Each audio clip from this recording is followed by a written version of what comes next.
PF members అందరికి hi. ఇక ఒక పిఎఫ్ మెంబరు రీజన్ ఆఫ్ లివింగ్లో పర్మనెంట్ డిసేబుల్మెంట్ అనేది ఎంటర్ చేయించుకున్నాడు. తెలియని వాళ్ళు ఉంటే అట్లనే సొంతంగా చేసుకుంటా అనుకుంటారు, కానీ తప్పు అనేది పెడతారు, తర్వాత బాధపడుతూ ఉంటారు. పిఎఫ్ ఎన్నిసార్లు అప్లై చేసినా కూడా రిజెక్ట్ అవుతూ వస్తుంది.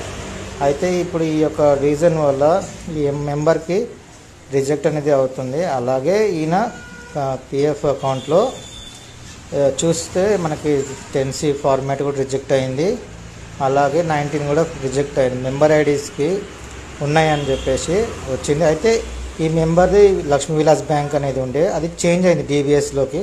డీబీఎస్ చేంజ్ అయింది కాబట్టి ఆయనది రిజెక్ట్ కూడా అయింది. అలాగే ఇతనిది పిఎఫ్లో పర్మనెంట్ డిసేబుల్ పెట్టినందుకు అలాగే ఏంటంటే రిజెక్టెడ్ అయింది. Form 15G plus form 10C and along with form 19 అనేది ఎంటర్ చేయనని వచ్చింది.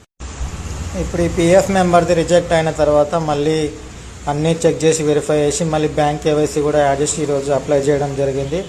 అలాగే ఈరోజు డీబీఎస్ బ్యాంక్ అకౌంట్ అనేది కూడా యాడ్ అయింది కాబట్టి ఈరోజు అప్లై చేయడం అయిపోయింది. ఎప్పుడు కూడా తప్పు అనేది మీరు అప్లై చేసుకోకండి, అన్నీ చెక్ చేసుకోవాల్సిందే.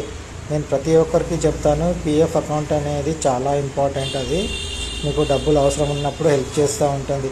మీరు ఇలా చిన్న చిన్న తప్పులు ఒక పెద్ద తప్పు అయిపోతుంది, అలాగే పెద్ద ప్రాబ్లం కూడా క్రియేట్ అవుతూ ఉంటుంది. మీరు ఇలాంటి ప్రాబ్లమ్స్ తెచ్చుకోవద్దంటే మీరు తెలిసిన వాళ్ళ దగ్గరనే పిఎఫ్ అనేది అప్లై చేయించుకోండి. సొంతంగా మాత్రం ట్రై చేయకండి. ఇప్పుడు సొంతంగా అప్లై చేయించి ఆ మెంబర్ ఇప్పుడు బాధపడుతున్నాడు, అట్లాంటివి మాత్రం ట్రై చేయకండి. ఒక్కసారి మళ్ళీ తప్పైందనుకో మీరు పిఎఫ్ ఆఫీస్ చుట్టూ తిరగాల్సి వస్తుంది. రేపు ఇలాంటి ప్రాబ్లం వచ్చినా రేపు మీ ఎంప్లాయర్ హెల్ప్ చేయడు, మానేసిన తర్వాత కంపెనీ వాళ్ళు కూడా ఎవరు హెల్ప్ చేయరు. మీరు అన్నీ కరెక్ట్